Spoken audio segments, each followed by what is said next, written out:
오늘은 그 빛을 찾아서라는 제목으로 말씀을 준비했습니다. 어저께 신문에 보니까 이런 기사가 실렸습니다.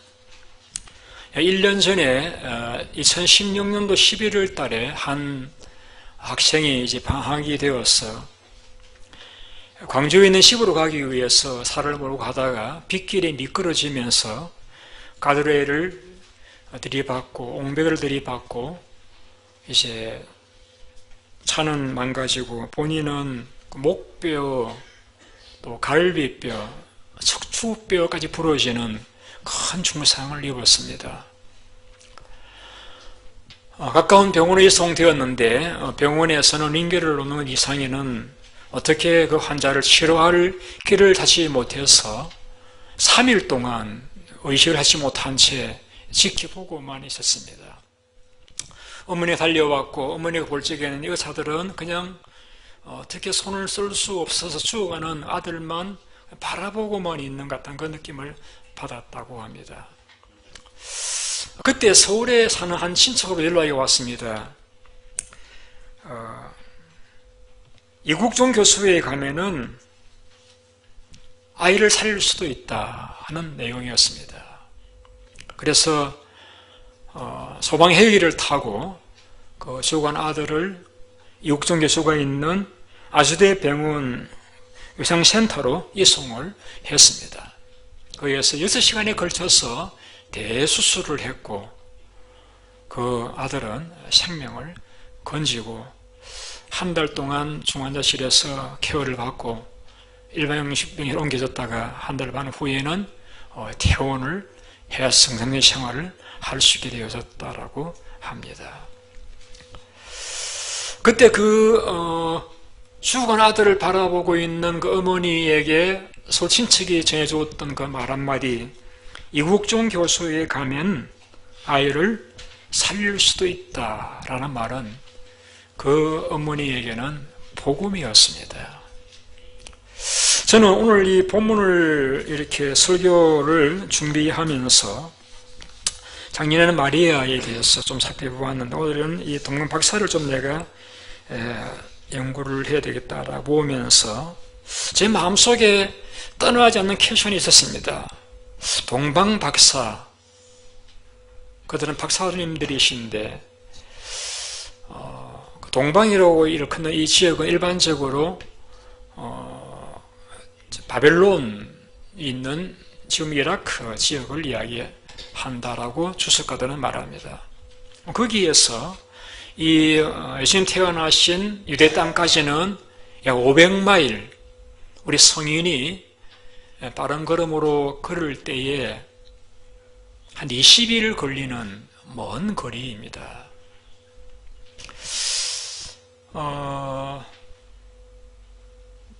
더구나 이제 지금 그들이 찾아온 이 유대나라고 나라는 굉장히 작은 나라이잖아요. 강대국 남쪽으로는 이집트, 북쪽으로는 로마와 헬라 지역에 갇혀 있는 조그만 나라에 이제 불과합니다. 그 나라에 왕이 태어나서 경배하러 왔다는 것이죠. 그 작은 나라에 왕이 태어났는데 이 동방 박사들이 가서 경배할 이유가 무엇이 있었을까? 더구나 그 당시에는 지금과 같지 않아서 낙타를 타고 보통 이동을 하는데 많은 보물도 이렇게 가지고 경배하러 오는 걸음이다 보니까 사막에서 많은 경우에 그런 대상들은 강도의 타겟이 되기도 하는 위험한 길인데 더구나 배를 보고서 방향을 어딘지도 모르고 이제 배를 보고 구체적으로 이제 내 땅이지만은 여러 지역이 있으니까 어느 길 가야 될 모르고 배를 보고 가야 되다 보니까 밤에 혹 길을 갈 수도 있을 수도 있는데 그 위험한 길, 그 먼 길을 또 그 박사들에 의한 단어는 다른 버전에서는 이제 왕이라고 표현됐는데 왕들이 그 작은 나라에 태어난 그 왕이 또 초청함을 받은 초대장을 받은 것도 아닌데 왜 거기까지 가서 경배를 했을까? 제가 종종 이제 이 공부하러 오시는 안식년 오시는 우리 교환 교수님들 만나면은 늘 같은 질문을 드립니다. 대도시에 큰 대학들도 많이 있는데 왜 이곳에 오셨습니까? 그러면 대개 두 가지 이유에서 오신다고 그래요. 한 가지는 이 대학에 오면은 이제 같이 연구할 교수님이 계시든지, 아니면 이 대학에서 초청해 주시는 그런 경우에 이제 오셨다라고 하는 대답을 제가 늘 듣습니다. 그런데 이 동강박사들은 초대받은 적도 없고, 그곳에 가서 무슨 연구할 혹은 뭐 대우받을 그런 나라도 아닌데 왜 왔을까? 홍정노님, 만일에 덴버 시장이 심시가면서 광고가 나왔으면 장로님 거기 가시겠습니까? 거기 왜 가요, 그죠? 예, 좀 모자라는 사람 아니고서는 오라 해도 그것은 아무 상관도 없는데 내가 거기 왜 가죠?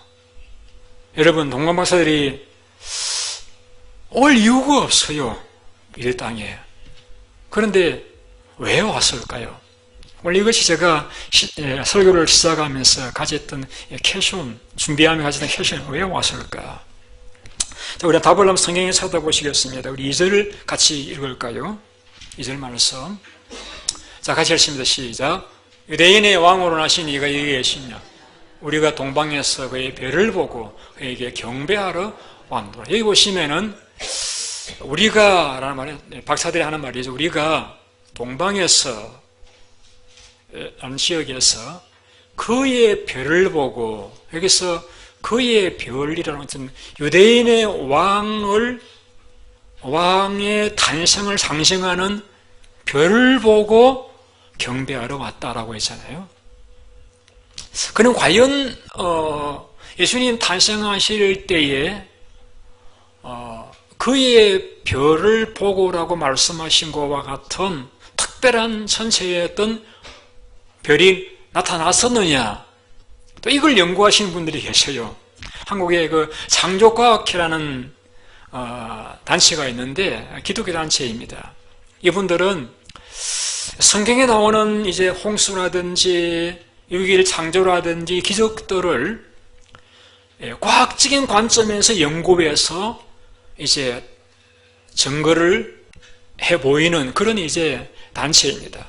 거기에서 이제 그럼 과연 예수님 탄생하실 적에 새로운 별이 등장했느냐, 이걸 이제 조사하기 위해서 현재 이 천세에 운행하는 모든 별들의 방향과 자료들을 다 컴퓨터에 입력을 시켰어요. 시켜가지고 이거를 이슬론으로 돌아가 보았습니다. 돌아가 봤더니 큰 혜성 하나가 그 당시에 지구의 곁을 지나간 기록을 발견했어요. 여러분, 놀랍지 않아요? 오늘날 과학이 말이죠, 발달하면서 예수 못 믿겠다는 분들도 계시기도 하지만은, 과학이 특별히 고고하게 발달되어 가면서 성경이 사실이라는 것이 드러나고 있는 시대에 우리가 살고 있습니다. 그러니까 예수님 탄생할 적에 큰 별이 지구 곁을 지나갔어요. 근데 그 별을 이 동방박사들이 보았을 적에, 저 별은 바로 유대의 왕이 태어났다는 것을 상징한다. 여러분, 아까 제가 질문을 드렸던 대로 설사 그 별이 유대의 왕이 태어났다는 것을 상징한다고 해서, 아까 제가 여쭤봤잖아요. 장로님, 햄부에 시장에 취임하는데 가실랍니까? 그러니까 안 가신다 그랬죠. 그런데 왕이 태어났다고 합시다. 그 별이 그걸 또 상징하는 별이라고 합시다. 그러나 그거 다 하고 동방에 살고 있는 박사들하고는 아무런 상관이 없어요. 왕은 왕이고 박사들은 박사들이에요. 그 먼 길을 가야 될 이유가 없어요. 그런데 왜 갔을까? 그런데 여기 보시면은 유대인의 왕으로 나셨다는 말이 있잖아요. 유대인의 왕으로 나셨다는 말. 그럼 이 동방박사들이 이 별을 보고서 연구하는 점성학자들인데, 점을 치기도 하고 천문학자들인데, 그들이 별을 보았을 때 이게는 큰 인물이 태어났다는 것을 알았던 것 같아요. 그런데 그 별이 이 유대인의 왕으로 태어나신 분을 상징하는 별이라는 걸 어떻게 알았을까요? 여기에 대해서 많은 주석가들이 이렇게 설명을 합니다. 바벨론이 유대를 공격하고 포로로 많은 사람들을 끌고 갔잖아요. 그때 끌고 간 사람들이 그 바벨론에서 70년이 지내다가 일부는 돌아오고 일부는 바벨론에 그냥 살았어요. 다 돌아온 건 아니에요. 한 3만여 명 돌아왔어요. 나머지는 거기 살았어요. 그 살면서 그들이 가지고 있던 구약 성경을 통해서 그들 하나님을 계속 믿고 살았던 것인데, 동방박사들이 그 바벨론의 잔존에 살고 있던 유대의 정착민들을 통해서 성경을 알았던 것 같아요. 성경에 보면 어떤 말씀이 나오는가 하면은 민수기 4장에 이런 말씀이 나옵니다. 한 별이 야곱에게서 나오며 한 규가, 이 규라는 말은 이제 그 왕이 다스리는 이 지팡이, 즉 권력을 상징합니다. 왕권을 상징합니다. 한 왕권이 이스라엘에게서 일어날 것이다. 민수기 24장 17절의 예언의 말씀을 그 정착민들을 통해서 그가 들었던 것 같아요, 그들이. 그래서 이 별은 왕이 태어난 별인데, 그 왕은 단순히 이들의 많은 왕 가운데 한 왕이 아니고 온 인류를 구원할 메시아를 상징하는 왕이다 라는 것을 그들이 알았던 것 같아요. 그 다음 질문이 이렇게 또 등장할 수 있겠죠. 그러면은 온 인류를 구원할 메시아가 탄생했다고 합시다. 근데 왕들은 이미, 이 동방박사는 왕들이라고 또 이게 단어가 설명하고 있는데, 왕들은 이미 권세와 재물과 많은 걸 가지고 있어요. 부족한 것이 없어요. 그런데 왜 경배하러 갔을까요? 저는 한 가지 이유로 생각합니다. 이국종 교소에 가면은 이 아이 살릴 수도 있어. 그 말이 그 어머니에게 복음이었듯이 그 왕을 만나면은 우리가 구원받을 수 있겠다라고 하는 확신을 가졌던 것 같아요. 내가 왕으로서 권세와 재물과 많은 것들을 가지고 있지만은 그런 것들이 내 진정한 내 삶의 만족과 구원을 주지 못했는데, 이 성경에 예언된 그 왕이라고 하면은 내가 구원받을 수 있다라는 사실을 들었던 것 같아요. 그래서 내가 구원받을 수 있다라고 하면은, 내가 구원받을 수 있다라고 하면은 갈 수 있지. 여러분 안 그러시겠어요? 그분을 경배하고 내가 구원받을 수 있다라고 하면은 거기를 찾아가지 않겠어요? 내가 왕으로서 권세와 많은 재물을 다 누려보았지만 거기에는 참된 생명이 없다는 것을 깨달았는데, 그분을 경배하며 그분을 섬기면은 내게 구원이 주어진다라고 하면은 밤인들, 먼 거리인들, 그것이 무엇이 걸림돌이 될 수 있겠습니까? 갈 수 있지 않겠어요? 그래서 처음에서는 볼 수 있겠는 이 왕들이 뭐 좀 정신이 모자란 분들이 아닌가 하는 생각도 들을 수 있는 그런 상황인데 불구하고 그들은 정신이 모자라신 분들이 아니에요. 정말 정신이 바로 박혀 있는 정말 지혜로운 분들이세요. 이 땅의 삶의 권세를 누려보았지만 거기에서 답을 얻지 못한 구원과 영생을 유대인의 왕에서 발견하고 그 구원을 얻기 위해서 의연히 나섰다라고 하면은 이분들은 정신이 이상한 분들이 아니라 정말 정신이 온전한, 정말 지혜로운 분들이다라고 이야기하지 않을 수가 없는 거예요. 그런데 제가 오늘 연구하면서 좀 이 정신이 좀 나간 것 같은 이러한 남자분들만이 여자도 있더라고요. 성경에 보니까. 어디 나옵니까? 구약에 가시게 되면은 열왕 10장에 가보시면은 구스 나라의 스바라 여왕이 있습니다. 이 여왕이 솔로몬을 만나러 옵니다. 그 거리가 얼마나 되는가 하면은 스바하면은 구스면 지금의 이디오피아에서 이 땅까지는 제가 계산을 요즘 계산하기 쉽잖아요. 내비게이션 계산을 해보니까 2600마일. 성인이 빠른 걸음으로 하루 12시간을 걷는다라고 할 적에 낙타를 더 걷는다고 하더라도 약 108일, 2달 반을 낙타를 타고 사망을 건너고 바다를 건너야 올 수 있는 그 거리를 왔다는 거예요. 그것도 성경에 보면 심히 많은 금과 보석을 낙타에 싣고 왔더라고 했습니다. 수행하는데도 심히 많은 대규모 사절단을 이끌고 왔다라고 했습니다. 여러분, 그 스바 여왕이 무엇이 답답하고 부족해가지고 솔로몬을 만나러 왔을까요? 혹시 시집을 안 가서 장가가기 위해서 왔던? 아닐 거예요. 그런데 그 온 이유를 예수님은 이렇게 말씀했습니다. 그가 솔로몬의 지혜로운 말을 들으려고 땅 끝에서 왔다고 예수님은 설명했습니다. 솔로몬을 통해 지혜로운 말을 듣기 위해서, 솔로몬을 통해서 인생이 무엇인지, 인생이 어떻게 와서 어디로 갈 것인지 지혜로운 인생의 그 진리를 깨닫기 위해서라고 하면은 그 먼 거리를 마다하지 않고 왔었다라고 하면은 동방박사들이 20일 걸려서 오는 것은 그것 당연한 것 아닌가.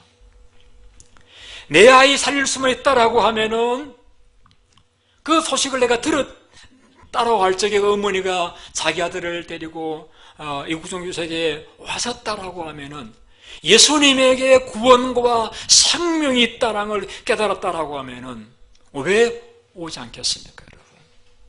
왜 오지 않겠습니까?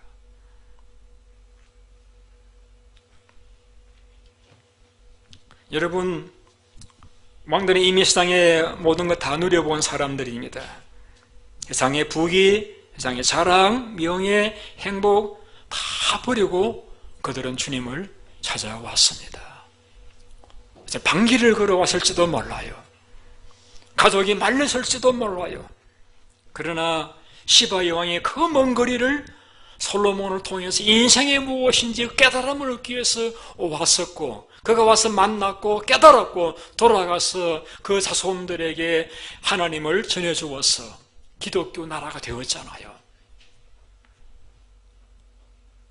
오늘 여러분들은 이 예배당에 왜 오셨는지요? 우리는 그 동방박사들과 같이 진정 예수 안에 우리의 구원이 있다는 것을 우리가 알기에 우리는 모든 편안함과 할 일을 다 뒤로 하고 오늘 이 자리에 와서는 앉아 계신다고 생각합니다. 여러분들은 모자라시는 분이 아니라 여러분들은 정말 지혜로우신 분. 그래서 여러분들 이렇게 우리가 질문해 볼 수 있겠죠. 주 예수보다 더 귀한 것이 있을까? 동방박사들이 누리고 가져보았지만은 찾지 못한 그 영생과 구원이 예수님 안에 있다는 사실을 발견하고서 그 복음을 듣고서 그들은 거기를 와서 경배했다라고 하면은 우리도 주님 오시는 성탄절에 주님 앞에 나와서 우리에게 구원과 생명을 가져다 주신 그 주님의 오심을 환영하고 기뻐하고 경배하는 것이, 이것이 모자라신 분들의 일이 아니라 정상되고 지혜로운 분들의 바람직한 결단과 자세라고 말하지 않을 수 있겠습니까, 여러분?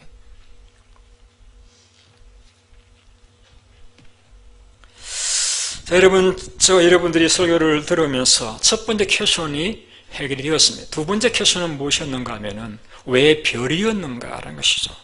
본문에 보시게 되면은 우리가 그의 별을 보고라고 했는데, 별을 보고 성경에 보면은 예수님이 우리의 구세주가 되시는 사실을 상징적으로 표현한 말씀들이 많이 나옵니다. 예를 들면은 나는 선한 목자다. 다른 목자들은 다 사꾼 목자지, 나는 선한 목자라서 양들을 위해 목숨을 버린다. 선한 목자의 상징의 표현이 나오죠. 혹은 또 내가 유일한 구원의 길이고 진리고 생명이다, 이런 말씀들. 내가 바로 양의 문이다. 양의 문이다. 내가 바로 포도나무다. 내가 생명을 주는 떡이다. 이런 표현들은 요한복음에 등장하는 내가 바로 구세주라는 것을 상징하는 표현들입니다. 그런데 오늘 마태복음에서 마태는 예수님의 그 메시아성을 언급하면서 그의 별을 왜 하나님께서 구세주를 설명하면서 이 별을 등장시켰을까? 여러분, 그 별은 특징이 빛을 발합니다. 왜 별을 보고서 과거에는 이제 그 별을 보고서 방향을 이제 설정하고 이행을 하기도 하고 그 별을 통해서 깨달음을 얻는 그런 분들도 있었죠. 근데 별의 특징이 이 빛을 내는 것이죠. 아까 말씀드렸던 그 창조과학 연구해 보니까 하시는 성탄절이 12월 달이 아니고 4월 달이에요. 그런데 왜 12월 달이 성탄절로 정해졌을까? 어떤 그렇게 설명을 합니다. 동구의 그 고라파의 캄캄한 6개월을 지나는 사람들이 그 6개월의 어둠의 시간들을 극복하기 위해서 12월 25일에 되면 빛의 축제를 연다고 합니다.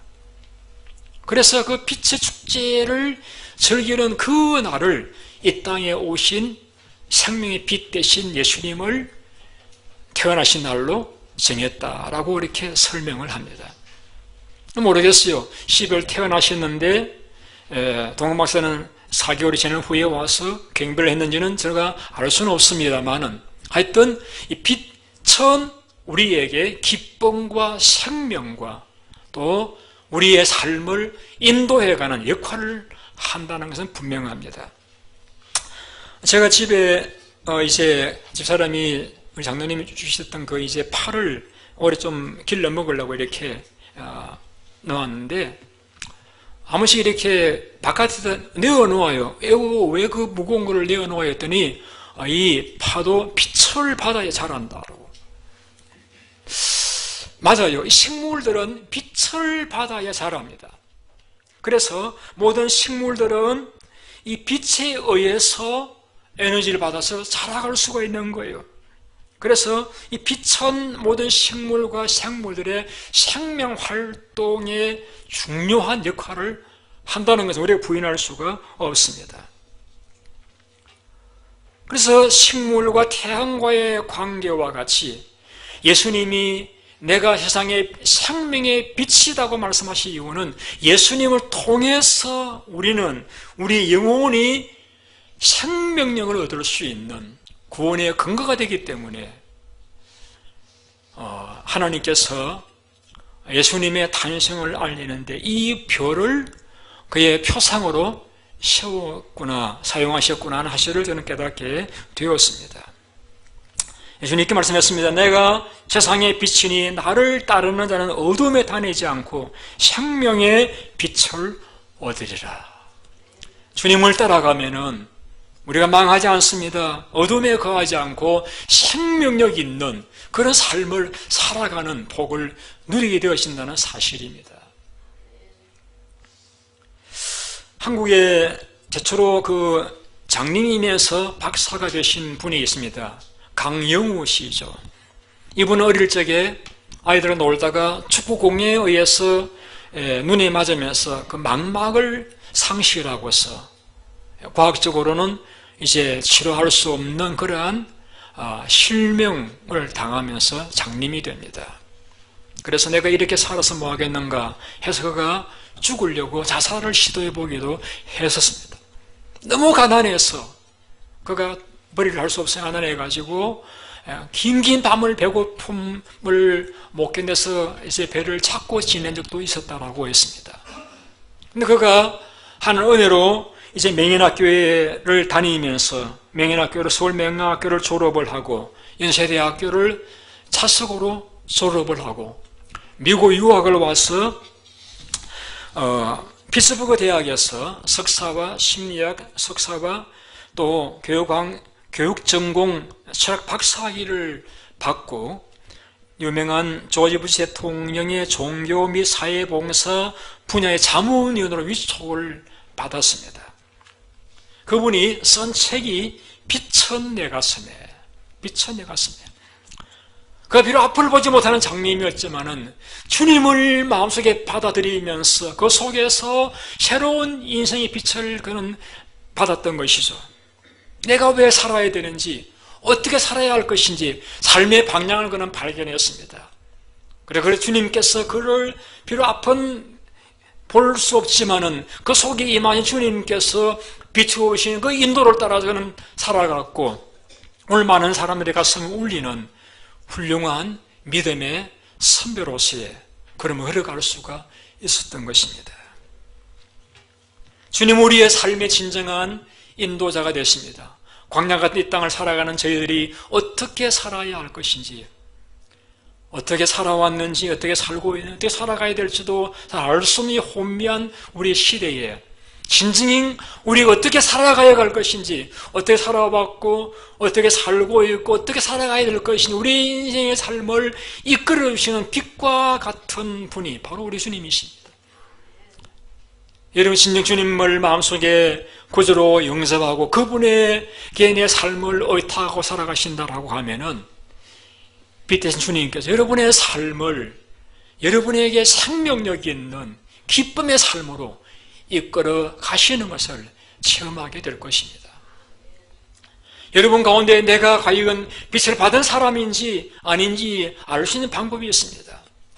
주님이 생명의 빛 대신 그분을 내 삶에 받아들인 사람은 알아요. 뭘 압니까? 내가 어떻게 살아왔는지를 압니다. 내가 누구인지를 알아요. 그리고 내가 어떻게 살아야 될 것인지를 알아요. 과거에는 몰랐지만 빛 대신 주님께서 깨달음을 주셔서 깨닫게 해주셔서 알게 되어지는 거예요. 어떻게 살아왔고 내가 누구이고 어떻게 살아야 할 것인지를 알게 되는 은혜를 경험하게 되는 것입니다. 여러분 우리가 나이 들어가면서 그 척추 골밀도가 약해질 수밖에 없는 것이 자연스러운 현상인데 이 골밀도를 높이는 방법 가운데 한 가지가 우리가 이렇게 팔이나 다리를 걷어붙이고 이 태양빛을 쬐어야 된답니다. 운동도 필요하지만 태양을 쬐이면은 이 태양빛이 이 피부에 닿으면서 비타민 D를 생성해 내면서 우리 몸에 필요한 칼슘이 보충이 되어진다는 것을 여러분 잘 아시는 내용들이 있잖아요.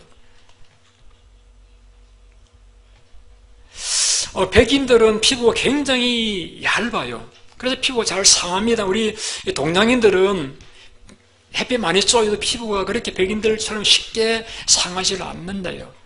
그래서 우리는 참 좋은 피부를 갖고 태어나신 여러분 옆 사람 바라보시면 참 피부가 참 좋으시네요. 좀 칭찬도 해주시고요.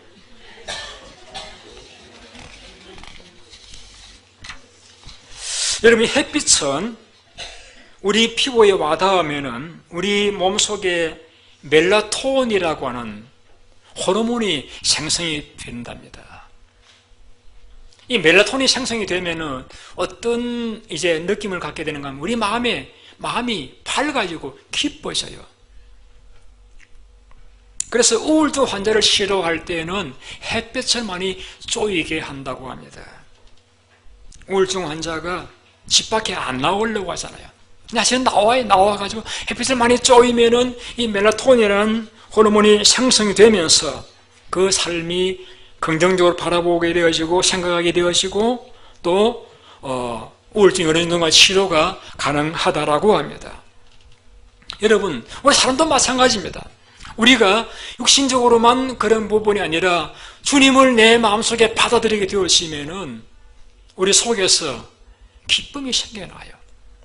어제까지는 우울하고 화도 나고 어두웠던 그러한 마음이었지만은 하나님을 찾고 새벽에 구하는 가운데서 주님 우리 속에 다시금 은혜로서 임하게 되어지면은 무엇이 생겨서 기쁜 것이 아니라 솟아나오는 기쁨으로 마치 새로운 이제 모든 것을 받아들이는 것과 같은 그런 기쁨을 가지고 하루를 시작할 수 있는 것이 우리의 삶의 체험이지 않습니까, 여러분?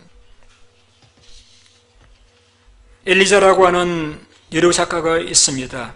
사고로 척추를 다쳐가지고 움직일 수 없는 그런 신세의 그는 병석에 누운 자가 됩니다. 그러나 그는 그곳에서 주님을 만났습니다. 그리고는 그가 깨달았습니다. 그 속에 솟아나는 새로운 기쁨을 경험했습니다. 그는 이렇게 노래를 지었습니다. 내 영혼의 햇빛 비치니 주 영광 찬란해. 이 세상 어떤 빛보다 이 빛 더 빛나네. 주의 영광 빛난 급이 내게 비추어 주시옵소서. 그 밝은 얼굴 배울 때 내 영혼 기쁘다. 사절에서는 이렇게 고백하고 있습니다. 내 영혼에 희락이 있고 큰 소망이 넘치네. 주 예수 복을 주시고 또 은혜를 없이네. 주의 영광 빛난 그 빛 내게 비추어 주시옵소서. 그 밝은 얼굴을 배울 때에 내 영혼 기쁘다. 여러분, 주님을 모시고 살아가면은 우리에게 주님께서 기쁨을 주십니다. 찬양할 수 있습니다. 기쁨에 감사하며 생명적인 삶을 살아가게 되었습니다.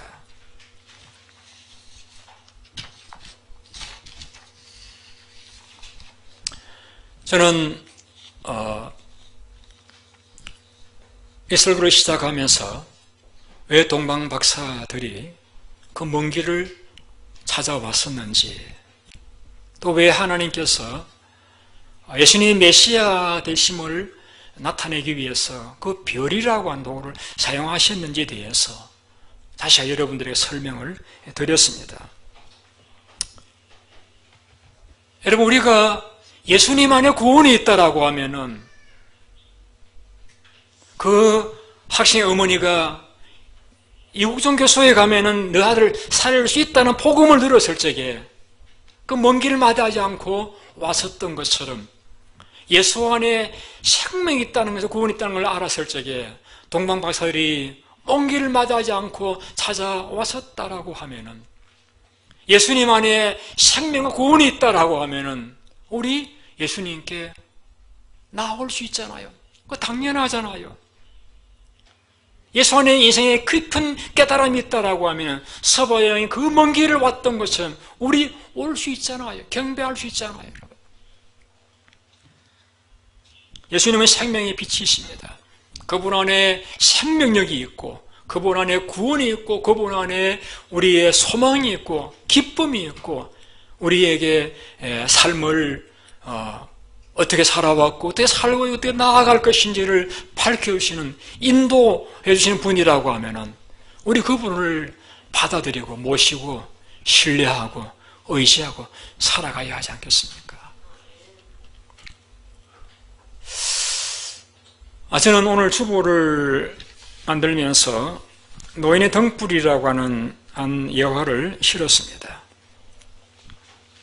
지금 돌아가셨습니다만 테레사 수녀가 한 노인의 집을 방문을 했는데 그 노인의 집은 굉장히 역겨운 냄새 코를 찌르고 온 먼지투성이에 이불과 옷가지들이 널려져 있는 그런 이제 집이었습니다.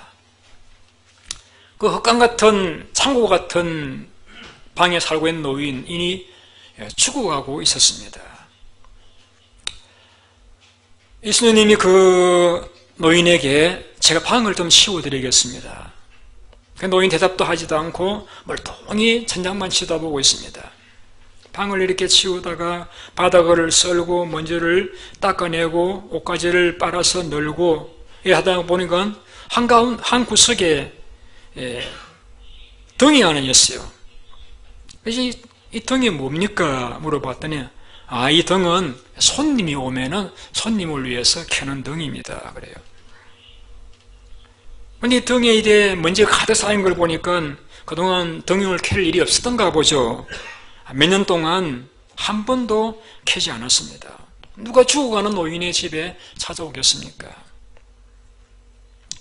노인은 가족도 없고 찾아오는 사람도 없이 쓸쓸히 살아왔던 것입니다.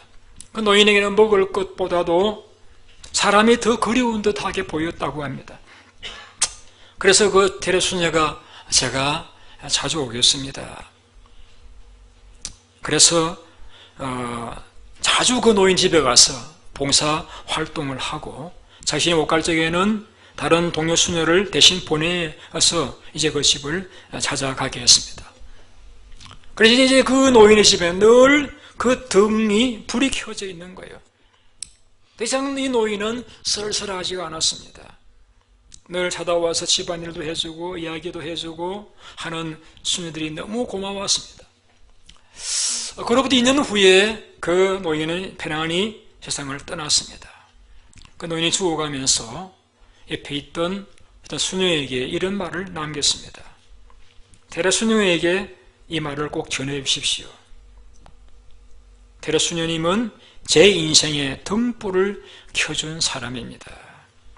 여러분, 우리가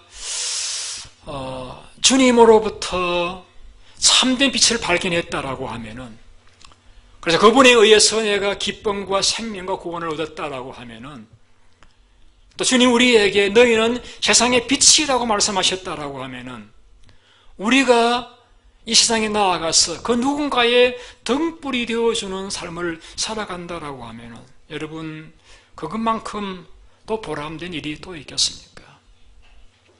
우리는 한 해의 연말을 맞이하고 있습니다. 우리는 이 빠른 세월 속에서 바쁘게 살아가는 많은 사람들 가운데서도 외롭고 힘든 삶을 살아가시는 분들이 계신다라고 하면 우리가 그분들을 찾아가서 그분들에게 이웃이 되어주고 또 친구가 되어주고 또 그분들의 기쁨이 되어줄 수 있다라고 하면은 그것이 오늘 여러분을 구원하신 주님의 원하시는 일이라고 생각합니다. 연말 여러분 보람있게 잘 보내시길 바랍니다. 연말뿐만이 아니라 여러분 남은 생애를 예수님이 그 천국을 떠나 이 땅에 오셔서 저와 여러분들의 빛이 되어주셨던 것과 같이 여러분들도 그 빛 받은 자들로서 이 방황하는 수많은 인생들에게 여기에 참된 생명과 구원이 있습니다라고 우리 입술로 우리 삶으로 증거하면서 아름답게 보람있게 살아가시는 여러분들 되시기를 예수님 이름으로 축원드립니다. 기도하겠습니다.